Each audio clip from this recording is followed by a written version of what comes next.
Hello class, this is your teacher Mr. McDougall with your next Premiere Pro tutorial. In this tutorial we're going to learn how to use a new tool called the Burn tool to create a realistic shadow on subjects that we cut and paste into a new area.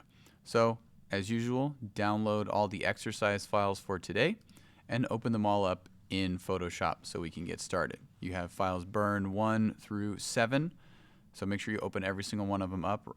Pause the video if you have to do that, and then join me again at this point. Okay, so what we're going to do, similar to select and mask, we are going to select these people out and put them onto new backgrounds. However, we're going to add a couple more steps to make it look more realistic.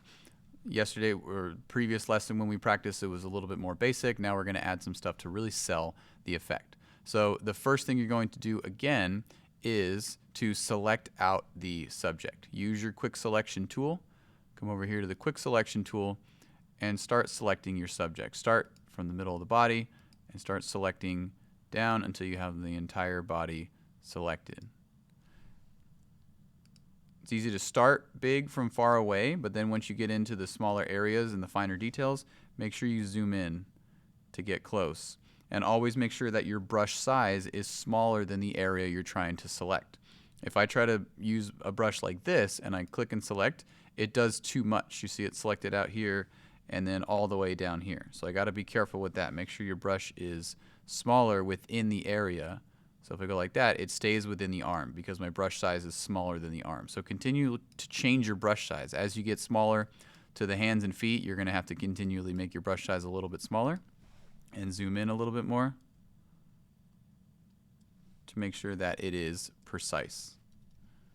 So take a moment to select, make sure it looks as clean as you can.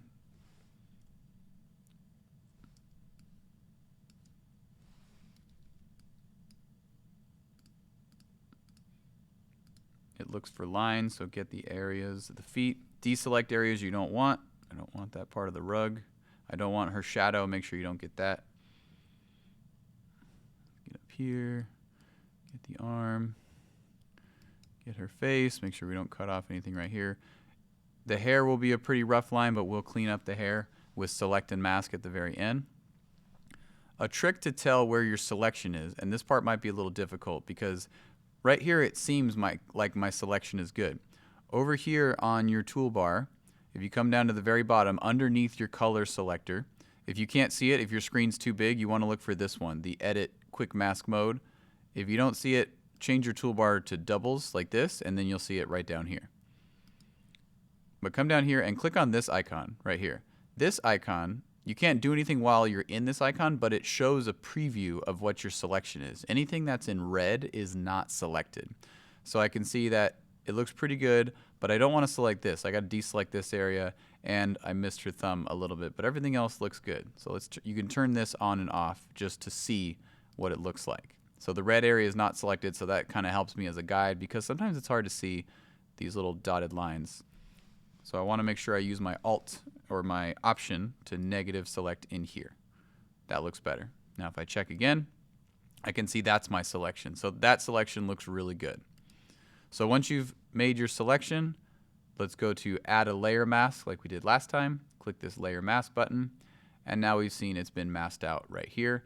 We always need to clean it up. After you do a layer mask, we need to go in and make sure with selected mask that it looks good. So click selected mask, just like we did yesterday. May need to change it between on black and on white. I'm going to stick with on black and turn it up a little bit to make it darker. Now I can go in and see the areas I need to fix. You should be pretty good. You shouldn't have to fix too many areas, but we definitely need to make sure that the hair looks good. So just use your refine edge brush, this one, and just very lightly click along the edges of the hair. Slow, smooth clicks, just to make sure that we got all the strands of hair down.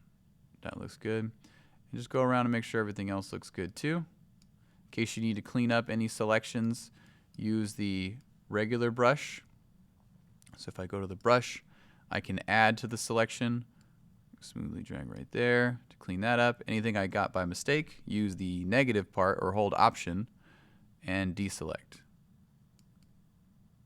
Clean up any areas that you did not get really smooth. Just these little jagged areas, just like we did in the previous example, where it's kind of jagged right here. We'll try to just smoothly brush over to clean it up just slightly. There we go, that's looking good. Right about there. All right, overall, I say that's pretty good. Excellent. So take your time, make sure your selection is always clean, and then click OK.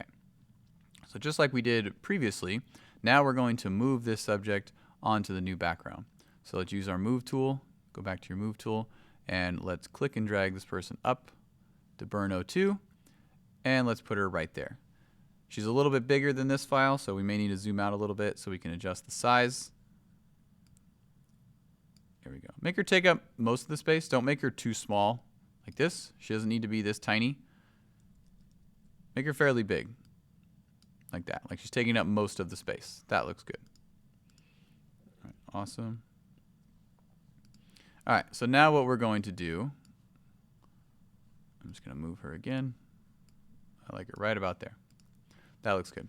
Okay, so now what we're going to do, we're going to sell it. We're going to take a couple extra steps to really sell this effect. So we moved her on there. It looks good. However, one thing that's obvious is that the lighting is different. In the original photo, she was indoors, so she's got this indoor lighting, and now she's outside, where she should be a little bit brighter. So we need to adjust the levels. So on this layer, we're going to add a levels adjustment. So go down to your adjustment layers right here, the little circle icon. And let's do a levels one. We did this back at the very beginning in one of the earlier lessons. So now that we have a levels, we can come up here to mess with it. If you don't see the whole thing, make sure you scroll down and make sure you're on the properties tab to see this. If yours is collapsed, make sure you have the properties tab open so you can see the adjustment. If you change these, the light and the dark, you'll notice that the whole image becomes light and dark. Everything changes together. However, I don't want the entire image to change. I just want it to be the girl. So to do that, I'm going to open this back up again. To do that, we need to create a clipping mask to clip the levels only to the girl. A clipping mask will take a layer and clip it only to the layer underneath it. So when you have a adjustment layer, it's actually a little easier to do a clipping mask. Instead of going to layer and create clipping masks, which you could do, when you have an adjustment layer, you can also just click this icon right here. You see this little square with an arrow pointing down? If I click that, it does this. It gave it the layer this arrow pointing down, saying now the levels adjustment is only affecting this layer. So now if I slide these around, you can see it's only affecting the girl and not the entire image. So what we want to do for her is make her a little brighter. I'm going to drag the white side in just a little bit. Now it looks like she's brighter, more like she's outside to match. So that's looking good. The next thing we're going to do is give her a shadow to make her look like she's there, because right now she doesn't have a shadow, which again is unnatural. So normally what I would have you do is do a drop shadow. However, we're not going to do that, and I'll show you why. If I do a drop shadow like this, you can see however you adjust your shadow, it looks pretty fake. Even if I go like this or move it around, no matter how you adjust the sliders, this is not what a natural shadow would look like. It still looks like she's in front of a backdrop. So we're not going to do a drop shadow. A drop shadow works for certain graphics, or if you just have a portrait of someone or a shape or something, but when we're trying to blend a full person in, it won't really work. So the way we're going to do that is we're going to use a new tool called the burn tool. But in order to edit non-destructively, first we're going to duplicate the background. So click on the background and use Command J to make a copy. This is going to be our copy. This is where we're going to use the burn tool. So I'm going to rename this to burn because that's what we're going to do to this layer. So once we've done that, we're going to come over here to our tools. And if you look through your tools over here, the burn tool will be over here. Yours is probably going to look like this by default. It'll say dodge tool. They are grouped together. Remember, a lot of tools are grouped together. So you probably won't see the burn tool in front. Click and hold where it says dodge tool, and you'll see burn with it. These are paired together because they do opposite things. The dodge tool will lighten an area, and the burn tool will darken an area, which is why we want that. So come up here. A burn tool is just like a brush. It has the hardness and the size. Make sure the hardness is all the way at 0. And the size will change a little bit. We want the size to be right about here, kind of like you see mine. So what's going to happen, again, make sure you're on the copy layer that we made, the burn layer. is you're just going to very lightly start brushing.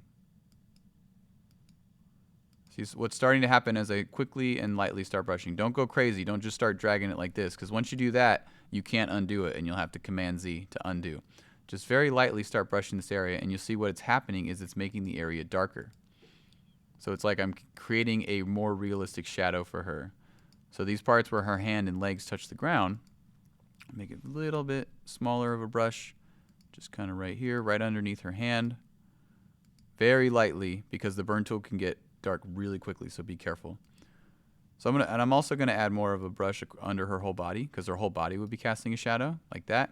But I want where her body makes contact with the ground to be a little bit darker, because that is more realistic. Good. And as long as I'm on this layer, I do not have to worry about her being affected by the burn tool. If I have her selected, then she would get affected by the burn tool if I do this. Now she's getting darker, so you got to be careful that you have the right layer selected. We just want this one selected. So now you can already tell how much more realistic it looks. This was the original. We added the levels adjustment, and now we've added this burn shadow, making it look like she might actually be there. We want it to look convincing. The point of being a good Photoshop editor is that you want to do such a good job that no one actually notices that you've done anything at all. You want it to look realistic, like no one would even suspect that this is Photoshop. So good job. Excellent. I want you to do the same thing on the remaining files. So you see you have burn 3, 4, and 5. I've given you 3 more subjects, this guy kicking, this girl running, and this guy running, so you have 3 subjects. However, I've only given you 2 backgrounds. So you can put them on any background that you want. And the third one, I want you to find your own background. Go ahead and go to Google, search and download a new background to put them in. You can put them somewhere like the Krusty Krab or the moon, but put the person wherever you would like. Put them at Disneyland, select them out, do all the same things that we did. Add a levels adjustment and a burn shadow to really sell the effect that they're there. So take your time on your selecting, select each one, use your select and mask, move them. Use all 3, put them on any of these backgrounds that you want, plus a third background of your choosing. Okay? Have fun, and let me know if you have any questions.